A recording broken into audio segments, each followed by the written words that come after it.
बिस्मिल्लाहिर्रहमानिर्रहीम अस्सलाम वालेकुम। क्रिसैंथेमम को हमने बहुत इंजॉय किया है। इसके फ्लावर्स बहुत खूबसूरत होते हैं इनके, और ये काफ़ी कलर्स भी हमारे गार्डन में होते हैं। तकरीबन 10 to 12 या 13 कलर्स हैं मेरे पास, जो अर्ली विंटर में खिलना शुरू होते हैं तो वो फिर अब फेड हो चुके हैं, लेकिन जो बाद में खिलना शुरू होते हैं तो वो अभी तक अच्छी तरह से खिल रहे हैं और उनके कलर्स भी खूबसूरत हैं। तो वैसे तो इनको हटाने को दिल नहीं चाहता है कि ये बहुत खूबसूरत लगते हैं गार्डन में, तो लेकिन अब इनका अगर हमने टाइम पे इनका वर्क नहीं किया तो इक्का दुक्का इनकी जो फ्लावर्स आने हैं तो फिर हम उसके लिए हम इनको रख नहीं सकते। हो सकता है कि इनकी वजह से हमारे गार्डन में फिर आगे बहुत गर्मी आ जानी है और ये काम करने में बहुत मुश्किल होने, उन पे पेस्ट लगने और फ्लाइज जो होती हैं वो उनके एग्स होते हैं ब्लैक ब्लैक से, जिनको हम काला तेला कहते हैं, तो फिर वो आने शुरू हो जाते हैं और ये अपने साथ साथ हमारे दूसरे प्लांट्स को भी फिर ख़राब करते हैं। और ये बहुत अच्छा मौसम है जब हम इनकी कटिंग्स भी लगा सकते हैं। अमूमन ऐसा होता है कि बहुत गर्मी में इनकी कटिंग्स नहीं चलती हैं, तो ये जो लॉन्ग लॉन्ग ब्रांचेस हम काटेंगे तो इनकी अब तो हमें इनके कलर्स का भी पता है, इनके फ्लावर्स भी हैं, उनके कलर्स का भी पता है कौन से किस कलर का प्लांट है, तो हम इनकी इजीली कटिंग्स लगा सकते हैं। तो इनको हम अगर एक लॉन्ग ब्रांच है तो उसको काट कर हम 3 पार्ट्स में कर सकते हैं, 3-4 पार्ट्स में, 6 इंच की, 5 इंच की, छोटी से छोटी भी इसकी कटिंग्स चल जाती हैं। ये देखने को ड्राई लगती हैं लेकिन ये ड्राई नहीं होती हैं। इसको हमने कोई 4 इंच, 6 इंच, 5 इंच कोई छोड़ के तो फिर इनकी कटिंग करनी है। हमने इनको जड़ से ख़त्म नहीं करना। वैसे तो हम साथ साथ फेड हुए फ्लावर्स काटते रहते हैं, अब कोई इक्का दुक्का खिलने हैं तो हम उनके लिए इन प्लांट्स को नहीं रख सकते। आगे बहुत गर्मी आ जानी है, अगर हमने अभी से इनका वर्क करना शुरू ना किया तो फिर बहुत मुश्किल होती है। बहुत सारे प्लांट्स होते हैं और फिर उनको सबके वर्क एक दिन में नहीं होता। तो इसकी अगर हम, और कटिंग का भी ये बहुत अच्छा मौसम है, फरवरी का स्टार्ट है, तो अब हम कटिंग्स भी और बारिशें भी 1-2 दिन छोड़ के हुई हैं अभी, 2-3 दिन बारिशें भी हुई हैं, तो बहुत ये अच्छा सा मौसम है कि अब हम इनकी कटिंग्स लगा दें। अमूमन बहुत ज़्यादा गर्मियों में इनकी कटिंग्स नहीं चलती हैं, और अगर हम इनकी जो ब्रांच है, जो इनके फ्लावर्स हैं उनकी हम लिक्विड फर्टिलाइज़र भी बना सकते हैं और इनकी ब्रांचेस की कटिंग्स भी लगा सकते हैं। तो अगर इतनी ज़्यादा सारी ब्रांचेस की तो नहीं हम कटिंग्स लगा सकते, जो बाकी बच जाएंगी उनकी हम वुड ऐश बना सकते हैं। इनका जो है ये सारा इस्तेमाल होगा। और अगर इन पे पेस्ट वगैरह लग जाते हैं गर्मियों में तो वो फिर अभी से हमें इनको हटाना पड़ेगा। जो इनकी हम नीचे शक्कर होंगे वो अभी हम ग्रो नहीं कर सकते, वो बहुत छोटे से शक्कर हैं, बहुत बेबी प्लांट हैं, तो उनके हम अभी नहीं लगा सकते। उनको जब वो थोड़े से बड़े होंगे और उतनी देर में जुलाई जुलाई का मंथ आ जाता है, बारिशें होती हैं, तो फिर हम इनके थोड़े ये बड़े भी हो जाते हैं, इनकी जड़ें भी आ जाती हैं, रूट्स भी बन जाती हैं, तो इनको इजीली हम लगा सकते हैं। और अभी हम कटिंग्स भी लगा लेंगे, फिर अगर वो हम सक्कर्स नहीं भी लगाएंगे, ऐसे ही एक ही पॉट में ग्रो मैं तो करने देती हूँ। अगर चाहिए होते हैं तो हम उनको ग्रो कर लेते हैं। अब कोई कटिंग्स हमारी नहीं भी चलेगी तो फिर दोबारा से हम जुलाई मंथ में इनके सक्कर से इनके प्लांट्स बना लेंगे। और बहुत ज़्यादा अगर गर्मी में नहीं चलते हैं तो इस सीज़न में चल देंगे। ये हर वक्त तो माशाल्लाह हमारे गार्डन में रहते हैं, उनकी कटिंग चल जाती हैं। और बहुत ज़्यादा गर्मी में हम इनको बहुत छुपा कर फिर इनकी जो कटिंग चलाते हैं। अदरवाइज़ अगर हम इनके ऊपर ग्रीन नेट लगा दें तो ये यहीं पे पॉट पड़े रहने दें, इनको ज़्यादा शेड एरिया में रखने की ज़रूरत नहीं होती, ये धूप बर्दाश्त कर लेते हैं।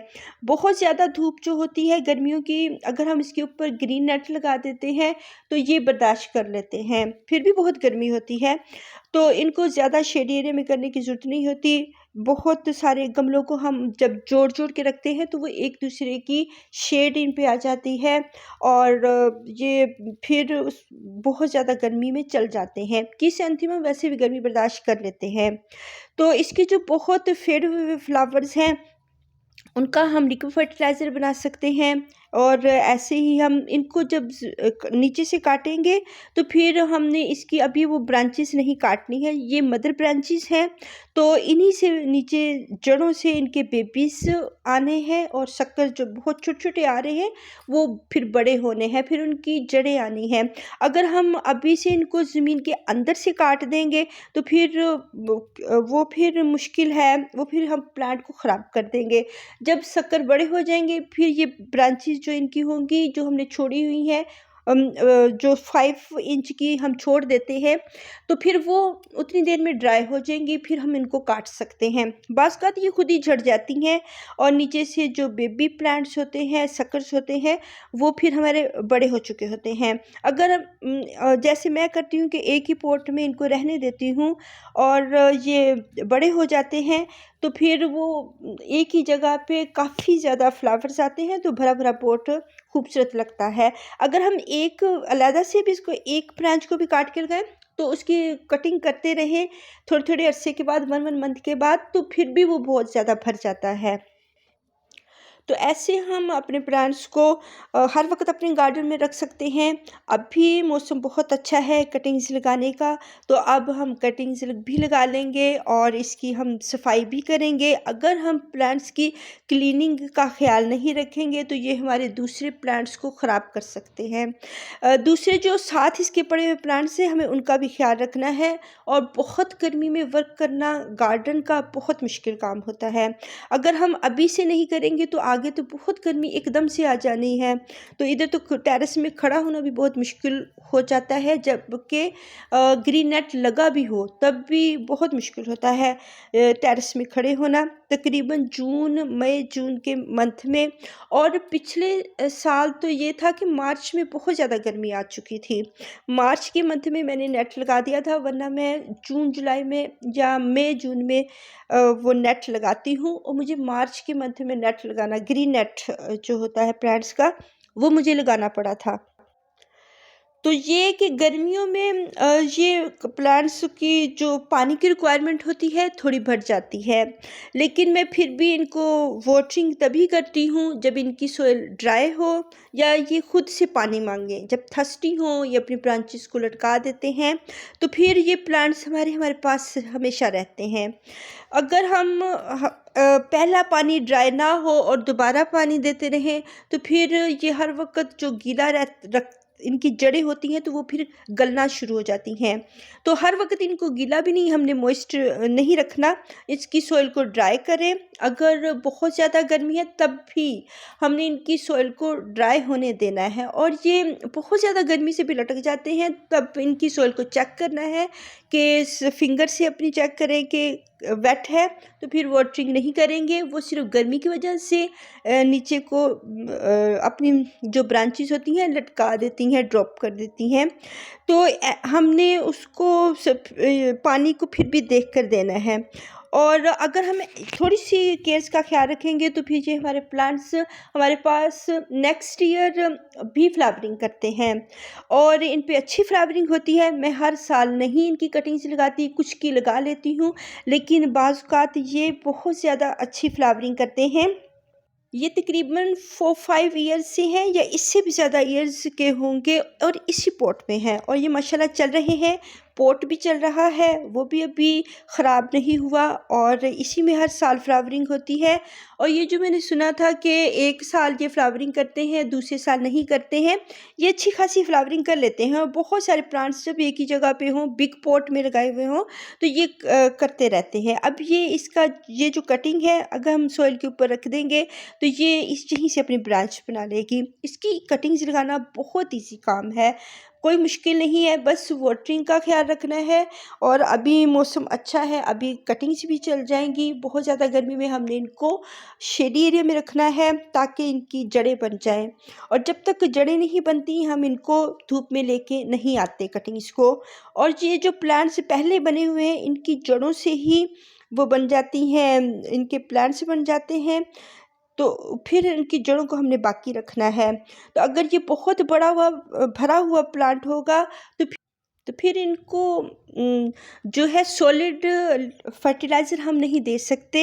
ये इसकी ब्रांच मैंने तोड़ी है तो ये ग्रीन है अंदर से, ये ड्राई हुई नहीं है, इनमें जान है। और लेकिन ये बाहर से लगती हैं ड्राई हुई हैं, लेकिन ये अंदर से ग्रीन ही होती हैं। तो जो ड्राई हो जाती हैं वो खुद ब खुद ये गिर जाती हैं, तो इनको हम निकाल के फेंक देते हैं। अभी इतने भरे जो सपोर्ट होता है उसमें हम लिक्विड फर्टिलाइज़र दे सकते हैं। अभी तो बहुत छोटे बेबी प्लांट है, अभी कोई मैं इनको खाद वगैरह नहीं दूंगी, और खाद इनकी बनती भी नहीं है, अभी बहुत छोटे हैं। तो ना तो इन्होंने फ्लावरिंग करनी है कि हम इनको खाद दें, और ना ही अभी इनकी बड्स आई हुई हैं। तो अब मैं इनको खाद कोई भी नहीं दूंगी, ये ऐसे ही पड़े रहेंगे। और अगर मुझे 6 मंथ के बाद अगर ज़रूरत हुई या 7 मंथ के बाद, तो इनको मैं फिर खाद दूंगी, लिक्विड फर्टिलाइज़र दूंगी। और जब ये जुलाई मंथ के बाद हम इनको लिक्विड फर्टिलाइज़र देना शुरू हो जाते हैं, तकरीबन अगस्त सितंबर के मंथ में हम इनको 1 मंथ के बाद लिक्विड फर्टिलाइज़र देते हैं। गोबर की खाद इसके ऊपर मैं स्प्रिंकल कर देती होती हूँ, तो अभी इसको ज़रूरत नहीं है।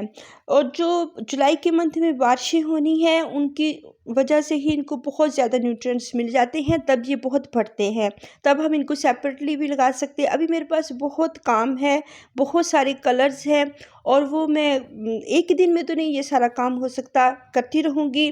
और इस मौसम में हम इनकी कटिंग्स भी लगा लेंगे, और फ्लावर्स से लिक्विड फर्टिलाइज़र भी इसका बना लेंगे, और बाकी जो ब्रांचेस बचेंगी उन सबको हम वो डैश बना लेंगे। इनमें बहुत ज़्यादा न्यूट्रिएंट्स होते हैं, इनको हमने ज़ाया नहीं करना, ये हमारे दूसरे प्लांट्स में काम आ जाएंगे।